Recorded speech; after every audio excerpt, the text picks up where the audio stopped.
আসসালামু আলাইকুম ওয়া রাহমাতুল্লাহি ওয়া বারাকাতুহু। প্রিয় দর্শক, আমি আবার আপনাদের সামনে এসেছি কোরবানির বিষয়ে কিছু জরুরি মশলা বয়ান করার উদ্দেশ্যে। সর্বপ্রথম, যে পশু যে আমরা কুরবানি করি, কয় ধরনের পশু কুরবানি করা যায়। যে কোনো পশু কুরবানি করা যায়, হালাল জানোয়ার হওয়া মাত্রই, হালাল পশু হওয়া মাত্রই গিয়ে কুরবানি করা চলে। যেমন বনের হরিণ, নীলগাই বা গৃহপালিত প্রাণীদের মধ্যে যেমন মুরগি, হাঁস ইত্যাদি যে প্রাণীগুলো আমরা আমাদের বাড়িতে থাকে, এগুলোকে কুরবানি করা চলে। এ সম্বন্ধে আমরা পরিষ্কারভাবে জেনে নেব যে কুরবানি গৃহপালিত পশু হতে হবে এবং সেটা যে কোনো পশু হলে চলবে না। সে তার জন্য 6 ধরনের পশু নির্দিষ্ট করা আছে। তার মধ্যে থেকে 3টি পশু হলো বড় এবং 3টি পশু হলো ছোট। বড় 3টি পশুদের মধ্যে থেকে উট, গরু এবং মহিষ।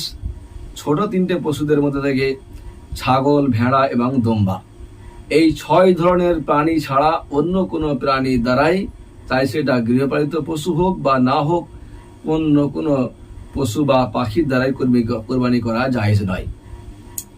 এখন আমরা আলোচনা করব যে এই 6 ধরনের পশুদের কোরবানি করা চলে, কিন্তু এই পশুদের বয়স সীমা কত হতে হবে, কত বয়স হলে কোরবানি করা জায়েজ হবে। এ সম্বন্ধে উটের ক্ষেত্রে বলা হয়েছে 5 বছর বয়স হতে হবে। গরু এবং মহিষের জন্য বলা হয়েছে কমপক্ষে 2 বছর বয়স হতে হবে। ছাগলের জন্য ছাগল, ভেড়া এবং দুম্বা, এই 3টি প্রাণীর জন্য কমপক্ষে 1 বছর বয়স সম্পূর্ণ হতে হবে। চাঁদের মাস হিসাবে, চাঁদের তারিখ হিসাবে যাদের বয়স 5, 2 এবং 1, এই 3 ধরনের বয়স হওয়া জরুরি। তাতে যদি 1 ঘন্টা বা 1 দিনেরও কম হয়, তাহলে কিন্তু সেই পশু কুরবানি করা চলবে না। তবে এখানে একটা কথা মনে রাখা দরকার, ছাগল এবং ভেড়া, দুম্বার জন্য কমপক্ষে 1 বছর বয়স হতে হবে। কিন্তু ভেড়া এবং দুম্বার ক্ষেত্রে বলা হয়েছে যদি 6 মাসের ভেড়া এবং দুম্বা যদি এটা এতটাই হৃষ্টপুষ্ট হয়ে যায়, যেটাকে 1 বছর ছাগল বা 1 বছর ভেড়াদের দলে যদি তাকে ঢুকিয়ে দেওয়া হয়, দূর থেকে কিন্তু তাকে 1 বছরের বয়সেই মতো মনে হবে। তাহলে কিন্তু এই রকম 6 মাসের ভেড়া এবং দুম্বাও কুরবানি করা চলবে। আশা করি আমরা এটা বুঝতে পেরেছি। পশুদের মধ্যে থেকে নর এবং নারী উভয় পশু কুরবানি করা যায়, যেটা আমরা বলি মদ্দা এবং মাদ্দি। এই 2 ধরনের পশু কুরবানি করা চলে, ছাগলের ক্ষেত্রে বা অন্যান্য সমস্ত প্রাণীদের ক্ষেত্রে।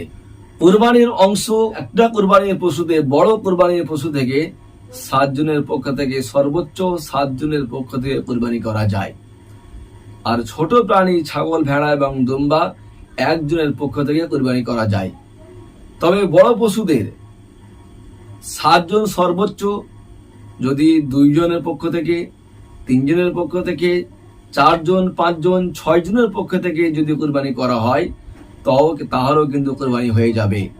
এরকম বিষয় নয় যে একটা গরুতে 7টা নাম হতেই হবে। মনে করেন যদি কারোর ফ্যামিলিতে স্বামী স্ত্রী থাকেন বা স্বামী স্ত্রী এবং সন্তান থাকেন, 1 সন্তান থাকেন, তাহলে একটা বড় পশুতেও যেখানে 7 জন সর্বোচ্চ নাম দেওয়া যায়, এইরকম পশুতেও কিন্তু 3 জনের নামে কুরবানি করা যাবে, 4 জন, 5 জনের নামে কুরবানি করা যাবে। তবে এখানে একটা কথা জেনে রাখা দরকার, কুরবানি যখন আমরা শরীকে কুরবানি করব, 7 জনের, 5 জন, 6 জনের পক্ষ থেকে শরীকে কুরবানি করব, তখন কিন্তু গোশত বন্টন যখন যেটা করা হয়, সেটা কিন্তু আন্দাজে গোশত বন্টন করা যাবে না। আন্দাজে গোশত বন্টন করতে গিয়ে যদি কম বেশি সম্ভাবনা থাকে, তাহলে কিন্তু সেটা শুদ্ধ হবে না। এই জন্যই শরীকে কুরবানির ক্ষেত্রে এটা নিশ্চিত হতে হবে, সেটাকে ওজন করে সমানভাবে কম বেশি না করে গোশত বন্টন করা জরুরি। কোনো রকম ভাবে গোশত কম বেশি হওয়া যাবে না। তবে যদি কোনো এক পক্ষে চামড়া বা পা বা মাথা, এই ধরনের অন্য কোনো অঙ্গ যদি সেখানে রেখে দেওয়া হয়, তাহলে কিন্তু অপরপক্ষেতে গোশত তার বিনিময়েতে যদি অপরপক্ষে গোশত বেশি দেওয়া হয় বা গোশত এরকম ক্ষেত্রে গোশত কম বেশি করা ভাগ করা যাবে। কিন্তু যদি শুধু গোশত ভাগ করা হয় সেই ক্ষেত্রে কিন্তু শরীকে কুরবানির জন্য সমান সমান ভাবে ওজন করে ভাগ করতে হবে, আন্দাজে ভাগ করা যাবে না। আর একটা আমাদের এখানে জরুরি বিষয়, সেটা হলো যে যখন আমরা কুরবানির শরীকে কুরবানি করি সেই ক্ষেত্রে দেখা যায় যে আমাদের প্রত্যেকের উদ্দেশ্য বা নিয়ত কিন্তু আল্লাহ তাআলার সন্তুষ্টি লাভের জন্যই হতে হবে। কোন ব্যক্তির এরকম অশুদ্ধ নিয়ত না থাকে যে আমি কুরবানি করছি আমি কেবলমাত্র গোশত খাওয়ার উদ্দেশ্যে। যদি কোনো ব্যক্তি 7 জনের পক্ষ থেকে কুরবানি দেওয়া পশুর মধ্যে যদি কোনো একজনের উদ্দেশ্য বা নিয়ত গোশত খাওয়ার উদ্দেশ্য থাকে সেই ক্ষেত্রে কিন্তু ও বাকি 6 জনের কুরবানি কিন্তু শুদ্ধ হবে না। এই জন্য এই ক্ষেত্রে আমাদেরকে খুবই সতর্কতা অবলম্বন করতে হবে। এটা আমাদের জন্য এটাকে দায়িত্ব সহকারে এটাকে বোঝা উচিত। আরো একটা মশলা যেটা আমাদের জানা জরুরি, সেটা হলো যদি কোনো ব্যক্তি মনে করুন যে একটা গরু কিনেছেন একার পক্ষ থেকে, নিজের পক্ষ থেকে কুরবানি দেওয়ার জন্য, কিন্তু পরবর্তীকালে সেই একার জন্য কেনা গরুতে যদি অন্য কোনো ব্যক্তি কেনার পরে কুরবানির উদ্দেশ্যে এক নামের জন্য কুরবানির উদ্দেশ্যে কেনার পরে যদি পরবর্তীকালে তার কোনো শরীক হতে চান অন্য কেউ, সেক্ষেত্রে কিন্তু অন্য কাউকে শরীক করা যাবে, এতে কোনো সমস্যা নেই। তবে এর জন্য কিন্তু উত্তম হবে যে যেই শরীকটাকে নেওয়া হয়, মনে করুন একটা গরুর দাম 50,000 টাকা, সেই ক্ষেত্রে যদি 7 জনের ব্যক্তি কোনো একজনকে শরীক করা হয় সেই ক্ষেত্রে এসে একজন শরীকের যে টাকাটা দাঁড়াবে সেই টাকাটা কিন্তু এই ক্রেতার জন্য ওই টাকাটা সদকা করে দেওয়াটা হচ্ছে উত্তম। কারণ সে পুরো গরুটা 50,000 টাকা দামি গরুটাকে সে আল্লাহর রাস্তায় কুরবানি করার উদ্দেশ্যে কিনেছিল, কিন্তু যখন শরীক করতে গেল সেই ক্ষেত্রেতে হিসাব মতো তার একটা অংশকে সে যেন বিক্রি করলো, এই জন্য ওই অংশটাকে তার জন্য সদকা করে দেওয়া হচ্ছে উত্তম। তবে কুরবানি হয়ে যাবে, কোনো অসুবিধা নেই। তবে এই ক্ষেত্রে সব থেকে উত্তম হলো যে গরু কেনার আগে শরীক ঠিক করে নেওয়া, তাহলে কিন্তু এর মধ্যে কোন রকম সংশয় তৈরি হবে না। আমরা যখন কুরবানির পশু কিনতে যাই এই ক্ষেত্রেতে কুরবানির পশু একটু হৃষ্টপুষ্ট হওয়াটা হচ্ছে ভালো, হৃষ্টপুষ্ট হওয়া এটা হচ্ছে উচিত। কারণ কিয়ামতের ময়দানে আল্লাহ রাব্বুল আলামিন আমাদের এই কুরবানিকৃত পশু কিয়ামতের ময়দানে তার শিং, পশম এবং ফুর সহ তাকে উত্তোলন করা হবে এবং সেটা তার জন্য তার পরকালীন জীবনে উপকারে আসবে। এই জন্য হৃষ্টপুষ্ট পশুর কুরবানি করা হচ্ছে উত্তম। এখানে আরেকটা জিনিস আমাদের জানা উচিত যে বাচ্চাদের পক্ষ থেকে কুরবানি করা যাবে কিনা।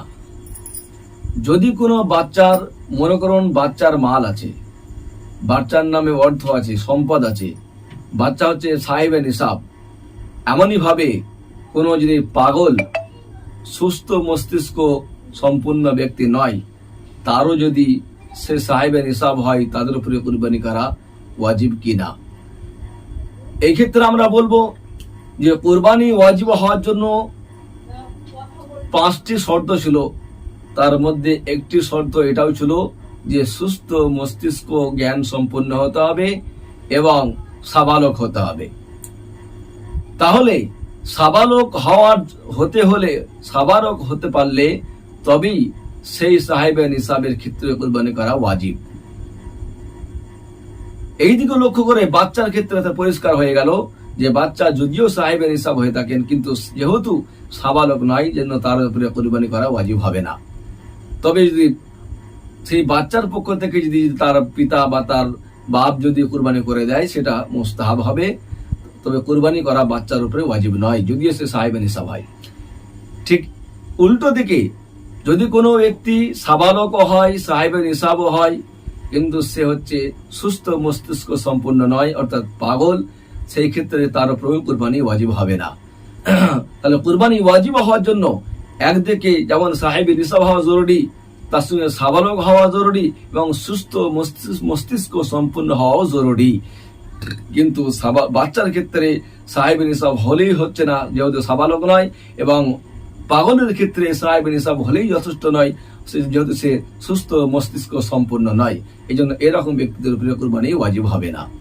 এমনও সময় দেখা যায় কুরবানি আমাদের উপরে ওয়াজিব, মালদার সাহেব নিসাব তার উপরে কুরবানি করা ওয়াজিব, কিন্তু যদি কোনো ক্ষেত্রে যদি কোনো ব্যক্তি কুরবানি করতে না পারে এবং এমত অবস্থায় আইয়ামে নাহার অর্থাৎ কুরবানির যে দিন, সেই কুরবানির দিনগুলো অতিক্রম হয়ে গেল, 10 তারিখ, 11 তারিখ, 12 তারিখের সূর্য অস্ত যাওয়া পর্যন্ত যে 3 দিন কুরবানি করা জায়েজ, 3 দিন কুরবানি করা চলে, সেই 3 দিন অতিক্রম করে গেল অথচ কুরবানি করা হলো না। সেই ক্ষেত্রে করণীয় কি?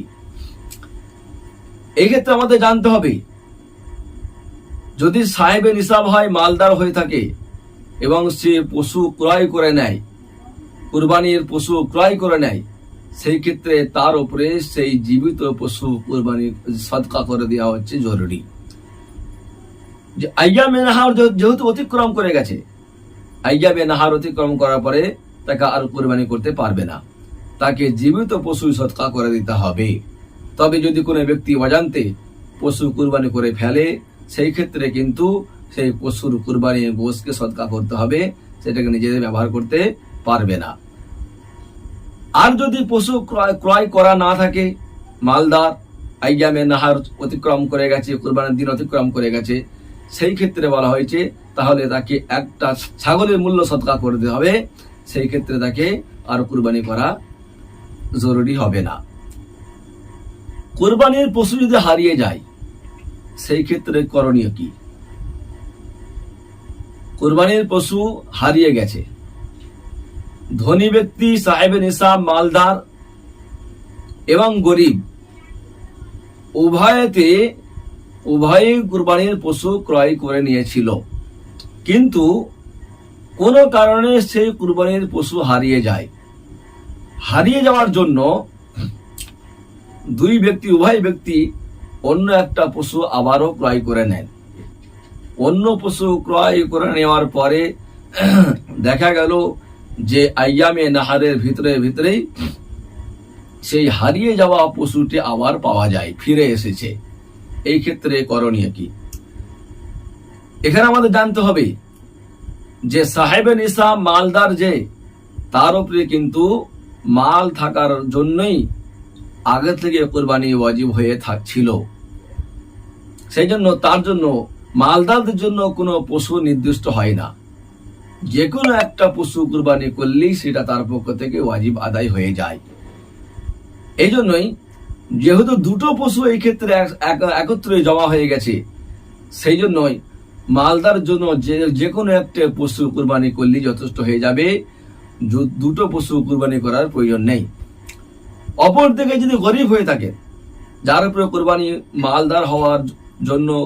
মালদার হওয়ার কারণে কুরবানি ওয়াজিব হয়েছিল না, গরিবের জন্য কুরবানির পশু ক্রয় করার জন্যই সেই নির্দিষ্ট রূপে সেই পশুটা কুরবানি করে ওয়াজিব হয়ে যায়।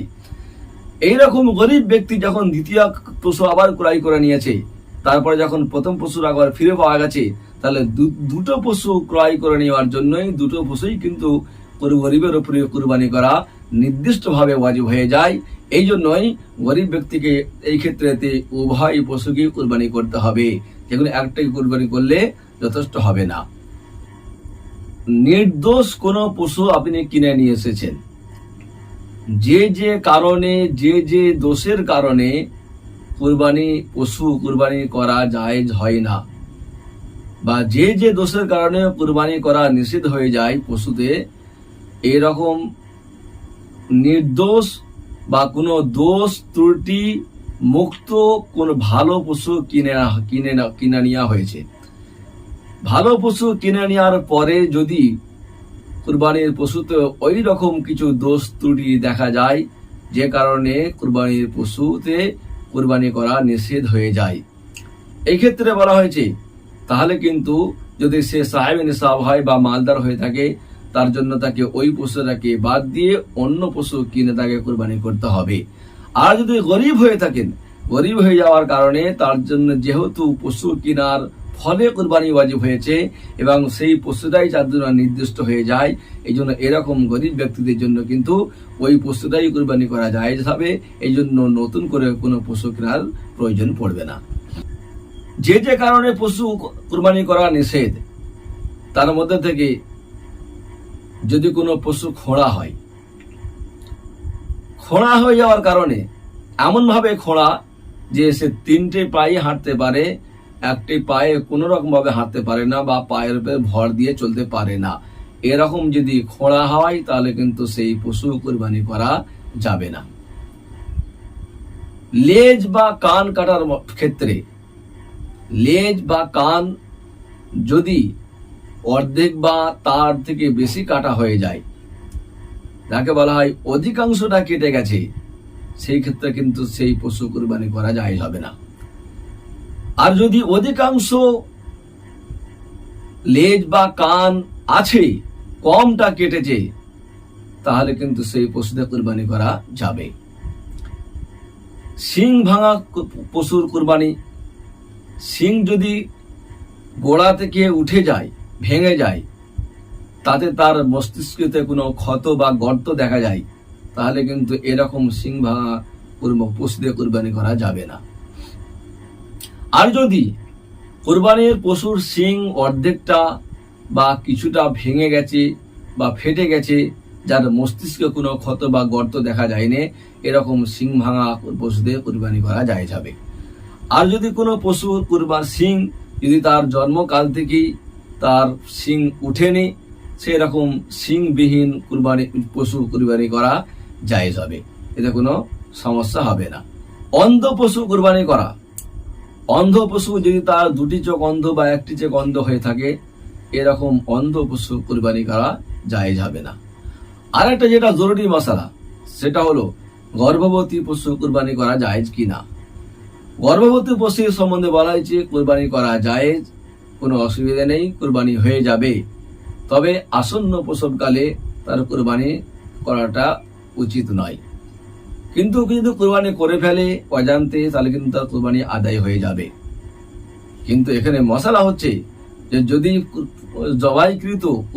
জবাইকৃত পশুর পেট থেকে যদি জীবিত বাচ্চা বার হয়ে আসে, সেই বাচ্চাটা কিন্তু তাকে জীবিত বাচ্চা বার হওয়ার পরে তাকে কিন্তু জবাই করে তার গোশতকে সদকা করতে হবে। এই রকম নয় যে মায়ের কুরবানি, মায়ের জবা সেটা বাচ্চার জন্য জবা হয়ে যাবে, সেটা মায়ের জবাটায় বাচ্চার জন্য যথেষ্ট হয়ে যাবে, এইটা নয়, বরং তাকেও জবাই করতে হবে এবং তার গোশতকে সদকা করতে হবে। তবে এর জন্য উত্তম হলো যে সেই বাচ্চাকে জবা না করে তাকে জীবিত সদকা করে দেওয়া, তাকে লালন পালন হয়ে বড় হওয়ার সুযোগ করে দেওয়াটা হচ্ছে উত্তম। এমনই ভাবে এখানে আরেকটি মশলা, যদি মনে করুন একটা গরুকে 6 জন বা 7 জন মিলে শরিক হয়ে কিনেছেন, কিন্তু সেই পশু কেনার পরে যদি কোনো একজন শরিক মারা যায়, সেই ক্ষেত্রে আমাদের কি করতে হবে এ সম্বন্ধে বলা হয়েছে। যদি কোনো শরিক মারা যায় এবং তার উত্তরসূরি বা তার ওয়ারিসরা, তার উত্তরাধিকারী যারা আছে, তারা যদি তার মৃত মরহম আব্বা বা বাপের পক্ষ থেকে কুরবানি করার অনুমতি দেয়, সেই ক্ষেত্রে কিন্তু সেই মৃত ব্যক্তির পক্ষ থেকে সেই তার কুরবানি করাটা জায়েজ হবে। আর যদি তার ওয়ারিসরা অনুমতি না দেয়, তাহলে কিন্তু তার পক্ষ থেকে কুরবানি করা জায়েজ হবে না, বরং সেই ওয়ারিসদের সেই শরিকির মৃত ব্যক্তির যে ভাগটা বা যে অর্থটা সে দিয়ে শরিক হয়েছিল, সেটা তার ওয়ারিসদের কাছে ফিরিয়ে দিতে হবে। কারণ হচ্ছে মানুষ যখন মারা যায় তখন সে তার মালের মালিক থাকে না, তার সমস্ত মালের মালিক তার ওয়ারিসরা হয়ে যায়। এই ক্ষেত্রেতে এই শরিকের 5,000 4,000 যে শরিক ছিল, সেই টাকাটার মালিক কিন্তু এখন তার বাপ বা তার আব্বা নাই, এখন তার ওয়ারিসও তার মালিক হয়ে গেছে। এই ক্ষেত্রে তার ওয়ারিসদের অনুমতি ছাড়াই কুরবানি করা জায়েজ হবে না, এই জন্য তাকে তাদের মূল্য ফিরিয়ে দিতে হবে। আর তারা যদি অনুমতি দেয়, তাহলে কিন্তু সেই মৃত ব্যক্তির পক্ষ থেকে কুরবানি করা অবশ্যই জায়েজ হবে। আশা করি গুটি কতক মাসাইল আমরা আপনাদের উদ্দেশ্যে শেয়ার করে আমরা নিজেদেরকে গর্বিত বা ধন্য মনে করছি। আমরা আমল করে উভয় আমরা ইনশাল্লাহ পরকালীন সফলতা অর্জন করতে পারবো। আল্লাহ পাক আমাদের সকলকে তৌফিক দান করুন। ওয়া আখিরু দাওয়ানা আনিল হামদুলিল্লাহি রাব্বিল আলামিন।